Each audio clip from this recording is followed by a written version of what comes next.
Olá a todos, eu sou Kleber Crispim, bem-vindos aí ao meu canal secundário Buscando os Originais. Bem pessoal, hoje nós daremos aí o início a uma pequena série que será dividida em 2 episódios, 2 capítulos, que se chamará Concílios, série Concílios, que nós vamos tratar aqui historicamente dos concílios que foram feitos aí, né, após a declaração do imperador Constantinos, após o ano de 322, 325 da nossa era, né, sobre tudo que foi votado nesses concílios e tudo que foi feito nesses concílios, para que a gente consiga, de certa forma, entender como algumas doutrinas foram criadas e estabelecidas como regras de fé. Ou seja, muito se fala, né, dentro do judaísmo das halahás, né, que são leis rabínicas, né, que eram alçadas como aí, né, como leis para os homens cumprirem dentro do judaísmo. E particularmente falando, esses concílios da religião, nova religião dita cristã, que começou lá em Inácio de Antioquia, com sua revolta gentílica contra a verdadeira igreja, né? E, ou seja, é a mesma coisa, ou seja, são leis, né, regras, doutrinas criadas por líderes religiosos que, de certa forma, impermeiam, né, a mente de todos os seguidores desta fé chamada cristianismo, da qual temos hoje em dia. Então, esse estudo é um estudo de 2013 que eu vou trazer aqui.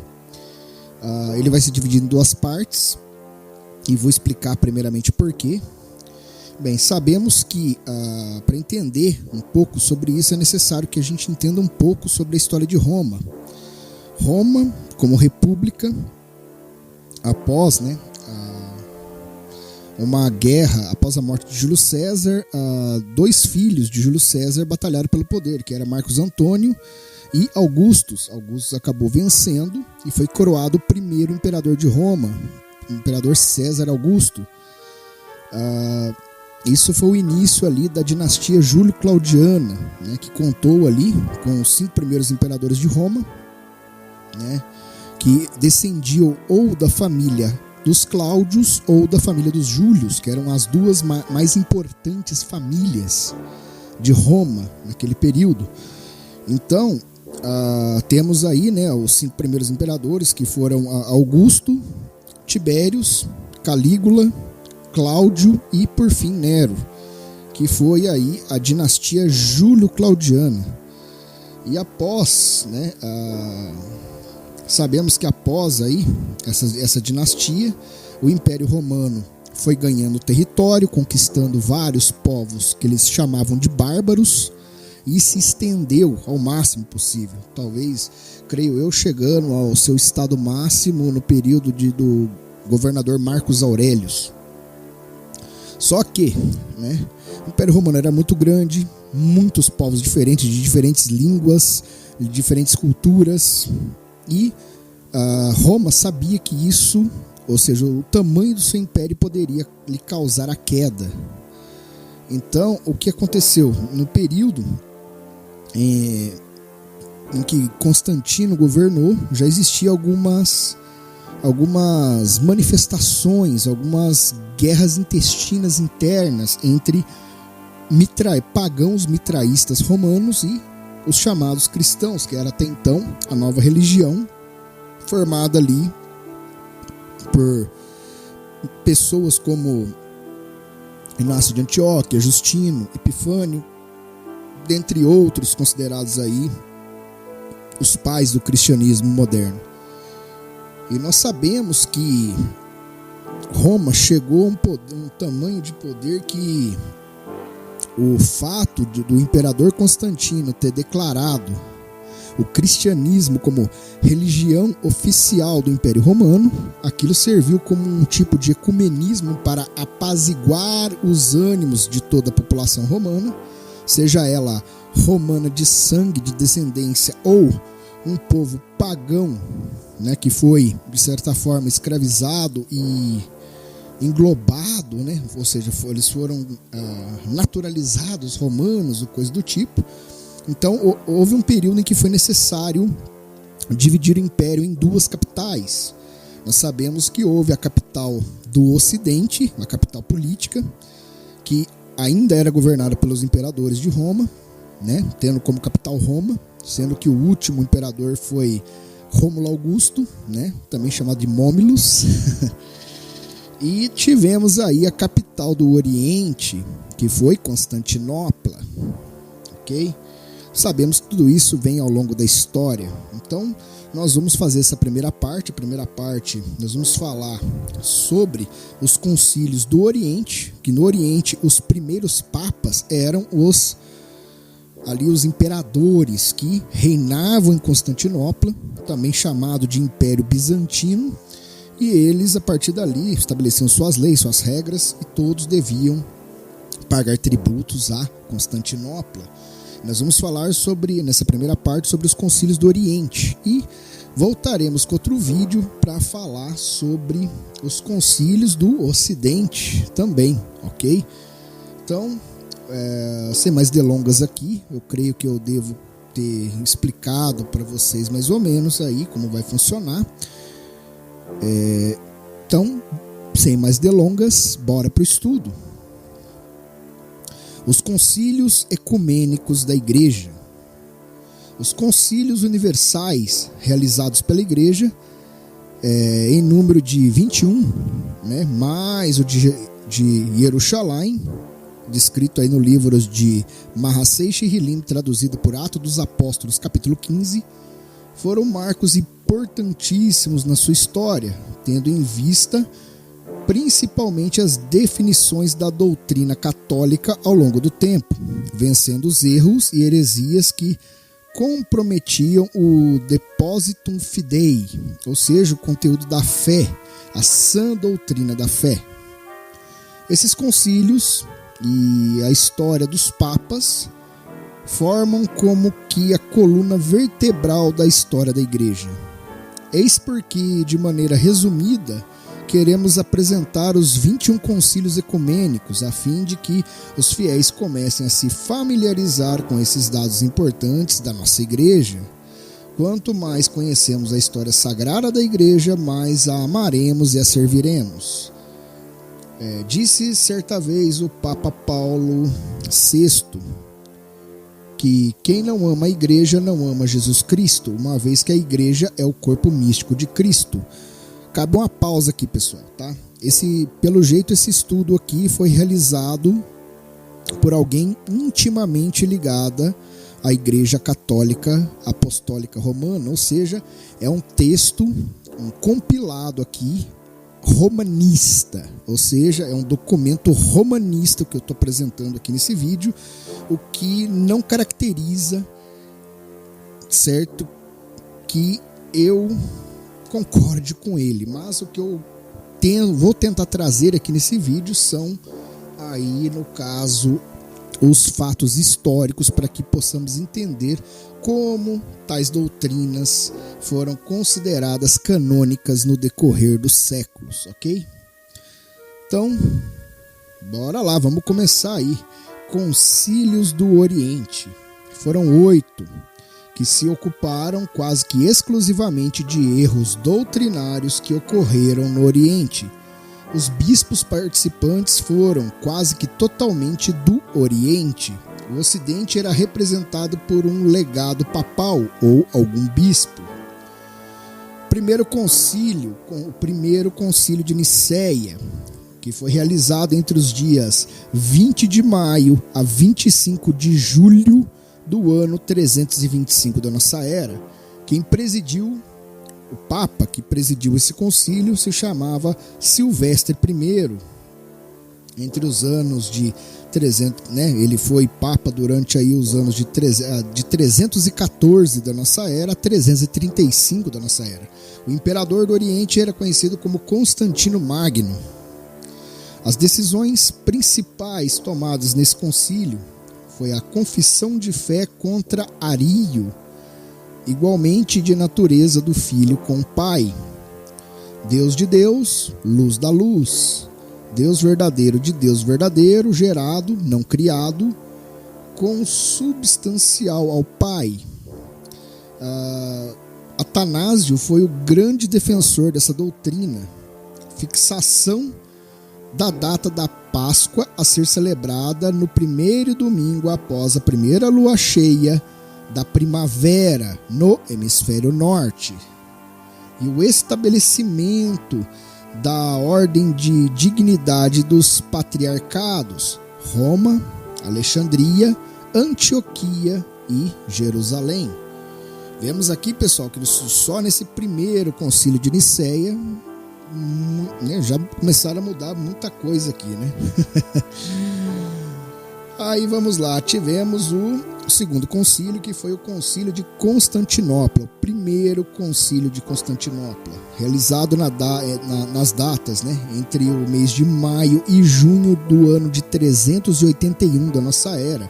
Foi presidido aí pelo Papa Dámaso I, que foi papa entre os anos de 366 a 384 da nossa era, na época do imperador do Oriente, Teodósio Magno. As decisões principais que foram debatidas, votadas e acatadas nesse concílio foi a doutrina da divindade do Espírito Santo e a condenação de Macedônio, patriarca, que era contra essa doutrina. Cremos no Espírito Santo, Senhor e fonte de vida, que procede do Pai, que é adorado e glorificado com o Pai e o Filho, e que falou pelos profetas. Com o Pai e o Filho, ele recebe a mesma adoração e a mesma glória. A sede de Constantinopla, ou Bizâncio, que é a segunda Roma, como eu acabei de falar no início do vídeo, recebeu uma preeminência sobre as sedes de Jerusalém, Alexandria e Antioquia. Desses dois concílios anteriores surge o símbolo, creio, profissão de fé, niceno-constantinopolitano. Aí tivemos o terceiro concílio, pessoal, concílio de Éfeso, realizado entre as datas do dia 22 de junho a 17 de julho do ano de 431 da nossa era. Foi presidido pelo Papa Celestino I, que realizou seu papado aí entre os anos de 422 a 432. O imperador Teodósio o Jovem. As decisões principais votadas e aprovadas nesse concílio. Cristo é uma só pessoa e duas naturezas. Teve também a definição do dogma da maternidade divina de Maria contra Nestório, patriarca de Constantinopla, que foi deposto. Maria é Theotokos, mãe de Deus, não porque o Verbo de Deus tirou dela a sua natureza divina, mas porque é dela que ele tem o corpo sagrado dotado de uma alma racional, unido ao qual, na sua pessoa, se diz que o Verbo nasceu segundo a carne. Condenou o pelagianismo de Pelágio, que negava os efeitos do pecado original. Bem, tivemos lá também o quarto concílio, que foi o concílio de Calcedônia, realizado entre os dias 8 de outubro a 1º de novembro do ano de 451 da nossa era. Foi presidido pelo Papa Leão I, o Grande, que foi Papa entre os anos de 440 a 461 da nossa era, sob aí o reinado do imperador Marciano. As decisões principais, ele reafirma a cristologia do concílio anterior na linha dos santos padres ensinamos unanimemente a confessar um só e mesmo Filho, nosso Senhor Jesus Cristo, o mesmo perfeito em divindade e perfeito em humanidade, o mesmo verdadeiramente Deus e verdadeiramente homem, composto de uma alma racional e de um corpo consubstancial ao Pai, segundo a divindade, consubstancial a nós, segundo a humanidade, semelhante a nós em tudo, com exceção do pecado, segundo o livro de Rivrim, traduzido por Hebreus, capítulo 4, versículo 15. Gerado do Pai antes de todos os séculos, segundo a divindade, e nesses últimos dias, para nós e para a nossa salvação, nascido da Virgem Maria, Mãe de Deus, segundo a humanidade. Outras decisões principais: reafirma a cristologia do concílio anterior, um só e mesmo Cristo, Senhor, Filho único, que devemos reconhecer em duas naturezas, sem confusão, sem mudanças, sem divisão, sem separação. A diferença das naturezas não é de modo algum suprimida pela sua união, mas antes as propriedades de cada uma são salvaguardadas e reunidas em uma só pessoa, uma só hipótese. Condenação da simonia, dos casamentos mistos e das ordenações absolutas, realizadas sem que o novo clérigo tivesse determinada função pastoral. Aí tivemos também o quinto concílio, que foi o segundo concílio de Constantinopla, realizado entre os dias 5 de maio a 2 de julho, no ano de 553 da nossa era. O Papa em questão, que presidiu esse concílio, se chamava Virgílio, que foi Papa entre os anos de 537 a 555 da nossa era, na época do reinado do imperador Justiniano. As decisões principais: a condenação dos nestorianos, Teodoro de Mopsuestia, Teodoro de Ciro e Ibas de Edessa. Não há senão uma única hipótese ou pessoa, que é nosso Senhor Jesus Cristo, na Trindade. Aquele que foi crucificado na carne, nosso Senhor Jesus Cristo, é verdadeiro Deus, Senhor da glória, e na Santíssima Trindade. Toda a economia divina é obra comum das três pessoas divinas, pois da mesma forma que a Trindade não tem senão uma única e mesma natureza, assim também não tem senão uma única e mesma operação. Um Deus e Pai do qual são todas as coisas, um Senhor Jesus Cristo para quem são coisas, um Espírito Santo em quem são todas as coisas. Aí tivemos o sexto concílio, que foi o terceiro concílio de Constantinopla, realizado na data do dia 7 de novembro de 680 a 16 de setembro de 661. Nossa, esse durou, hein? O Papa que começou a presidir esse concílio se chamava Ágato e presidiu, foi Papa entre os anos de 678 a 681 da nossa era. E outro Papa que também acabou terminando isso aí foi o Papa Leão II, que foi Papa durante os anos de 662 a 663 da nossa era. O imperador era Constantino Pogonato.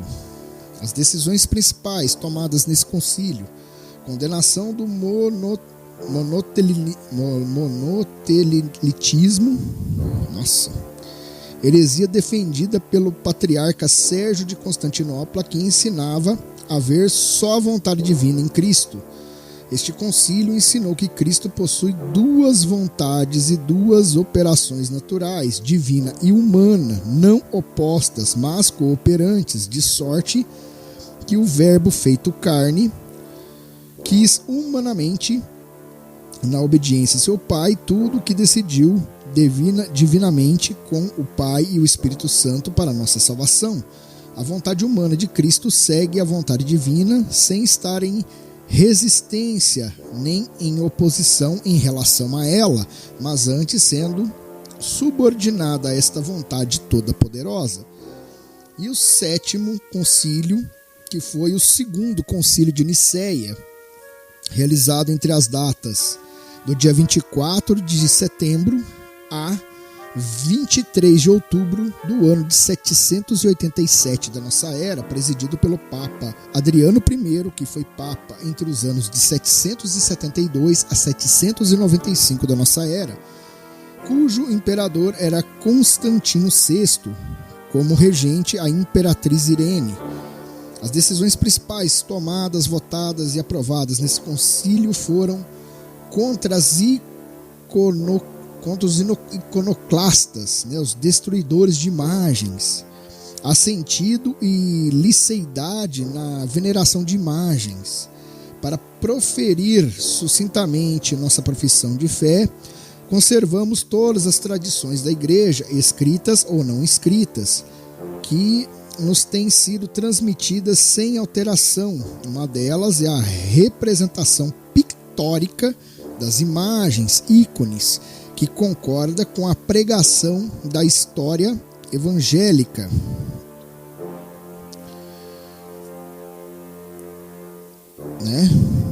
Onde é que está?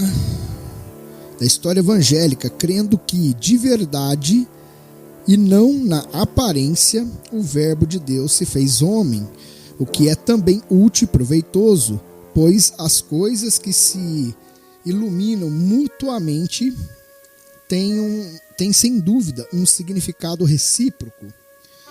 Contra os iconoclastas, destruidores de imagem, há sentido liceidade na veneração de imagens.